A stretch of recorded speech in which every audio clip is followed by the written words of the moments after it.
Bismillahirrahmanirrahim. Assalamualaikum warahmatullahi wabarakatuh.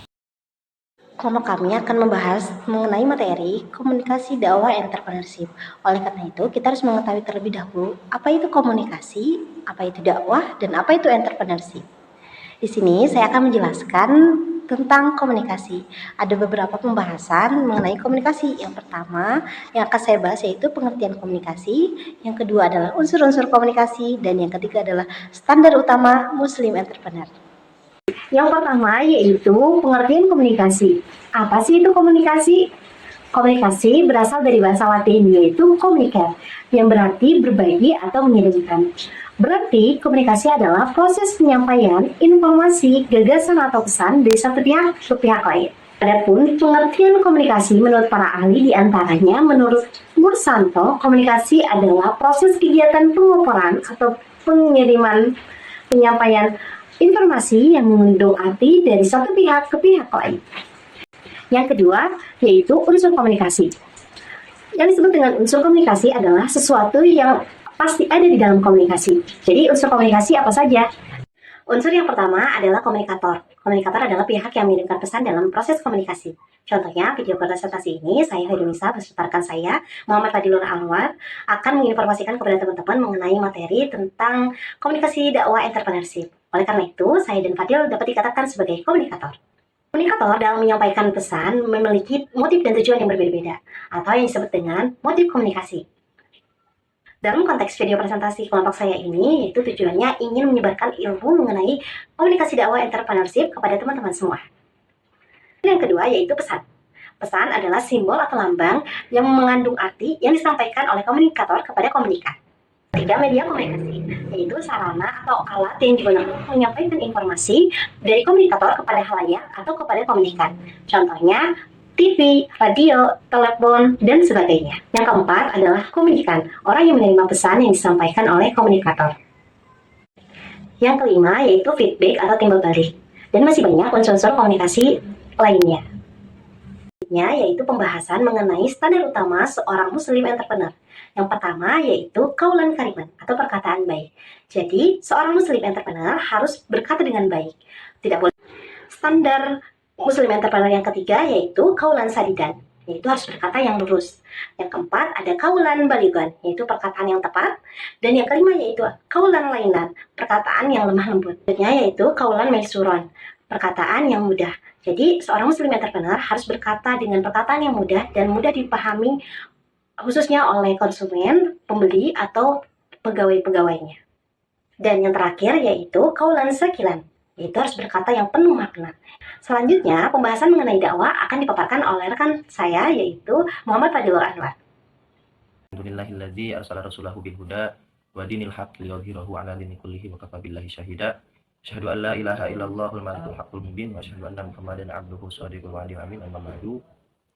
Puja beserta syukur marilah kita panjatkan ke Allah yang Maha Ghafur, yang mana Allah Subhanahu wa taala telah memberikan nikmat serta hidayahnya kepada setiap manusia yang hidup di muka bumi untuk mencari daripada ilmu-ilmu agama.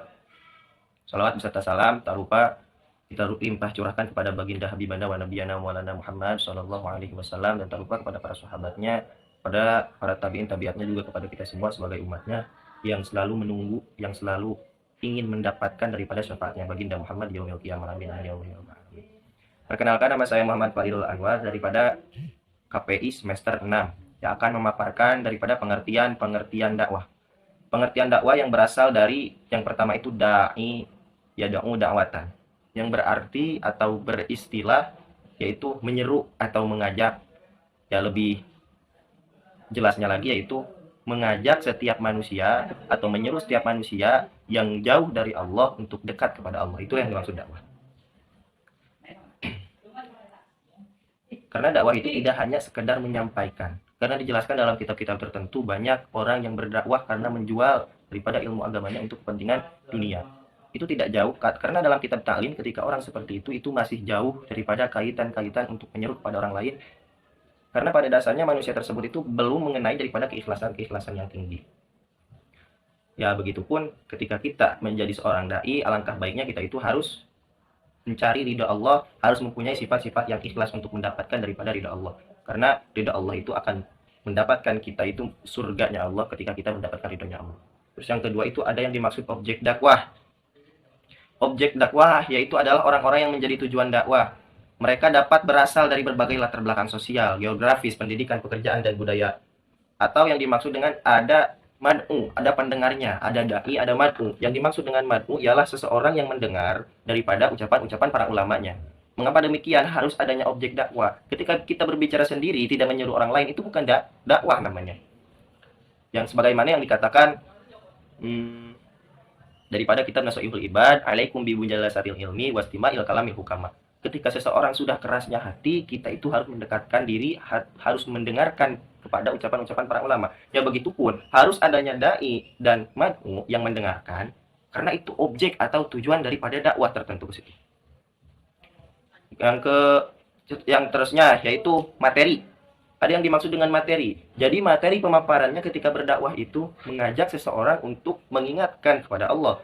Jadi pada dasarnya ketika dakwah hanya sekedar banyak lelucon, banyak yang bikin ketawa, itu yang dimaksud bukan dakwah. Karena lelucon mengatakan bahwa, kata Imam Ghazali, ketika seseorang banyak lelucon, itu bukan dakwah namanya. Karena dakwah itu ada lelucon daripada gunjingan-gunjingan. Ketika seseorang banyak gunjingan-gunjingan seperti itu atau lelucon ketika dalam menjelaskan atau memaparkan daripada dakwah isi tersebut, maka itu dianggap orang yang sesat. Ada yang dimaksud dengan media dakwah. Media dakwah itu, jadi dakwah itu bukan hanya sekedar dilihat daripada orang banyak. Karena ada yang dimaksud media dakwah itu dengan artikel atau dengan teknologi seperti dakwah di video atau di YouTube. Itu masih termasuk daripada media dakwah. Kita itu membutuhkan kuotanya, kita membutuhkan handphonenya, membutuhkan kameranya untuk sebagaimana kita itu menyampaikan kepada orang lain, bukan hanya sekedar kita dalam keadaan tablighul akbar, enggak. Karena pada dasarnya dakwah itu begitu. Terus ada yang kelima, metode dakwah. Metodenya yaitu ada yang dimaksud dengan 3 perkara. Yang pertama, bil hikmah. Jadi bil hikmah itu ketika seseorang menyampaikan suatu perkara, bukan hanya sekedar menyampaikan kepada orang lain, tapi kita sendiri pun harus memakai daripada keilmuan-keilmuan yang telah kita ketahui. Karena dalam kitab Nasuhul Diniyah dikatakan bahwasannya setiap orang yang ingin menyampaikan daripada keilmuannya atau yang dimaksud dengan dakwah, ada mad'unya, itu harus bisa menyampaikan dengan setulus hatinya. Karena ketika menyampaikan tidak setulus dengan hatinya, entar kesananya itu termasuk daripada sifat nafsu. Nafsu di situ hanya sekedar ingin terlihat baik, hanya sekedar ingin terlihat bagus oleh orang lain. Karena dakwah itu bukan hanya sekedar ingin dilihat bagus oleh orang lain, tapi amar ma'ruf nahi munkar. Nah, di situ menyampaikan setiap perkara yang memang benar-benar itu perintah Allah Subhanahu wa taala. Analogi untuk menjelaskan konsep agama seperti itu. Yang terakhir ada dakwah bil amal. Dakwah bil amal itu dakwah yang melakukan amal soleh seperti membantu orang miskin, membantu orang-orang yang membutuhkan. Nah itu, jadi dakwah itu secara garis besar, secara umum adalah menyeru atau mengajak. Karena dalam dakwah bil amal ini tidak hanya sekadar mereka berbicara saja, enggak, tapi adanya dengan tulisan, tapi adanya dengan memberi. Yang dimaksud dengan dakwah bil amal, contohnya seperti memberi uang anak yatim, santunan anak yatim. Nah itu udah termasuk dakwah secara globalisasi. Terima kasih. Ya mungkin kurang lebihnya mohon dimaafkan. Terima kasih atas segala perhatiannya. Karena saya itu manusia, tidak ada kesempurnaan dalam diri saya. Ketika ada kurangnya mohon dimaafkan. Ketika ada salahnya mohon dibenarkan. Allah muwaffiq ila aqwamit thoriq. Wassalamualaikum warahmatullahi wabarakatuh. Selanjutnya yaitu materi tentang entrepreneurship. Entrepreneurship berasal dari bahasa Prancis yang berarti mengambil resiko. Berarti entrepreneurship adalah kemampuan dan keberanian untuk mengambil resiko, mengembangkan ide, dan menciptakan peluang usaha yang baru. Adapun jenis-jenisnya diantaranya yang pertama yaitu technopreneur. Merupakan gabungan dari 2 kata yaitu teknologi dan entrepreneurship. Kewirausahaan ini bergerak di bidang teknologi. Contoh usahanya yaitu yang biasa kita pakai sehari-hari. Ada dompet online atau e-wallet seperti GoPay, Doku, dan lain-lainnya. Yang kedua yaitu socialpreneur. Diambil dari kata sosial dan entrepreneurship. Jadi artinya yaitu bergerak dengan tujuan sosial. Contohnya yaitu kita bisa.com yang bergerak pada penggalangan dana untuk masyarakat. Selanjutnya yaitu ecopreneur yang bergerak dalam pembuatan produk atau jasa yang ramah pada lingkungan. Yang keempat yaitu womanpreneur, mengacu pada individual perempuan yang menjalankan usaha. Biasanya usahanya itu berbeda-beda, ada yang ke bisnis kecantikan, makanan, dan sebagainya. Tujuan utamanya yaitu ingin menginspirasi perempuan untuk juga berkembang dan memiliki usaha. Contohnya yaitu seperti Wardah, produk kecantikan, dan lain-lain. Ada juga foodpreneur, yaitu bergerak di industri makanan atau kuliner. Selanjutnya yaitu mompreneur, sebutan untuk perempuan yang juga seorang entrepreneur. Bedanya sebutan ini difokuskan untuk para ibu yang juga berwirausaha. Ada creativepreneur, bergerak dalam bidang kreativitas. Adapun karakteristik entrepreneurship adalah sikap dan kemampuan yang dimiliki seorang usahawan atau entrepreneur. Ada beberapa karakteristik tersebut. Yang pertama, optimis. Nah, seorang entrepreneur harus senantiasa berpikir positif dan tidak mudah menyerah ketika menghadapi tantangan. Dan kedua yaitu ada terbuka. Nah, siap menerima kritik dan saran. Yang ketiga yaitu fokus. Nah, entrepreneur harus fokus pada tujuan jangka pendek dan jangka panjang. Yang keempat, kreatif. Seorang entrepreneur juga harus berkreatif. Dan yang paling penting yaitu ada berani mengambil resiko. Pembahasan terakhir yaitu konsep Islam entrepreneur. Dalam Islam digunakan istilah kerja keras, kemandirian, dan tidak cengeng. Setidaknya terdapat beberapa ayat Al-Quran maupun hadis yang dapat menjadi rujukan pesan tentang semangat kerja keras dan kemandirian. Menjadi pengusaha adalah menjadi orang-orang yang telah memperoleh kemenangan Allah.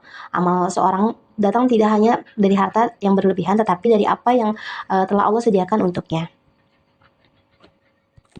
Jadi, komunikasi dakwah entrepreneurship dapat diartikan sebagai proses penyampaian pesan dakwah yang menggabungkan nilai-nilai agama dengan prinsip-prinsip kewirausahaan untuk mencapai tujuan berdakwah dan mengembangkan usaha. Mungkin cukup sekian dari kelompok 9. Lebih dan kurangnya mohon dimaafkan. See you next time. Wassalamualaikum warahmatullahi wabarakatuh.